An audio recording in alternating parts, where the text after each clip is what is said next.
बातमीपत्राच्या पहिल्या भागात आपलं स्वागत आणि आता बातम्या पाहूयात विस्तारानं।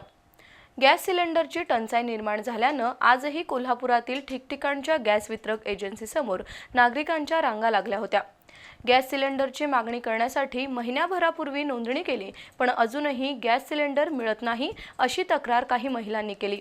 गॅस सिलेंडर मिळत नसल्याच्या कारणावरून अनेक ठिकाणी नागरिक आक्रमक होत आहेत, तर दुसरीकडे पोलीस बंदोबस्तामध्ये गॅस वितरण एजन्सीचं सध्या कामकाज सुरू आहे। भर उन्हातही गॅस सिलेंडर मिळवण्यासाठी नागरिकांची धडपड सुरू असल्याचं चित्र दिसून येतंय।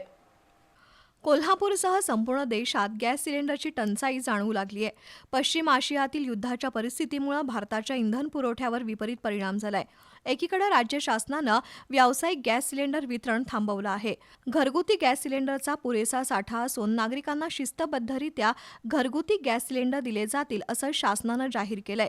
पण तरीही गेल्या 2 दिवसांपासून कोल्हापुरातील गॅस वितरण एजन्सीमध्ये नागरिकांची गर्दी होतीये। आजही सकाळपासून हेच चित्र दिसून आलंय। संभाजीनगरमधील संदीप गॅस एजन्सी समोर सकाळी 9 वाजल्यापासून नागरिकांची रांग लागली होती। गेल्या 2 दिवसातील अनुभव लक्षात घेऊन जिल्हा प्रशासनानं गॅस एजन्सी कार्यालयामध्ये पोलीस बंदोबस्त तैनात केलाय। पोलिसांच्या निगराणीखाली सध्या गॅस सिलेंडर वाटप केलं जातंय। 4 ते 5 दिवसांपूर्वी गॅस सिलेंडरची नोंदणी करून ज्यांच्या जवळ OTP आहे त्यांना क्रमानं गॅस सिलेंडर दिले जात आहेत, पण त्यातूनही गॅस एजन्सीचे कर्मचारी आणि ग्राहक यांच्यात वितंड वाद होत आहेत।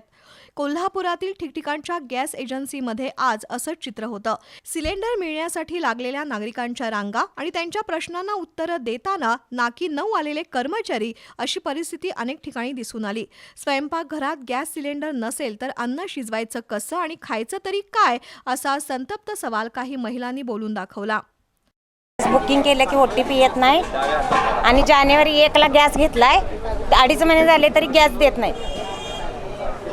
आता मनमाडात थांबून बघा 8 वाजल्यापासून इथं आलोय आता थांबायला। OTP नंबर लावून सुद्धा OTP आलेला नाही। 7 तारखेला मी नंबर लावलेला आहे, अजून नाही आलेला। नंबर लावलाय 7 तारखेला पण आलेलं ना, आम्ही आता न्यायला आलोय ना, पण OTPचं काय कळत नाही आम्हाला, काय आलाय का नाही ते तिथं आता मी चौकशी करणार आणि घेणार त्यांच्याकडनं गॅस। आम्ही एकच आहे, तिथं कोण नाही, माझा मुलगा आहे तिकडं, इथं आम्ही राहतोय दोघंच।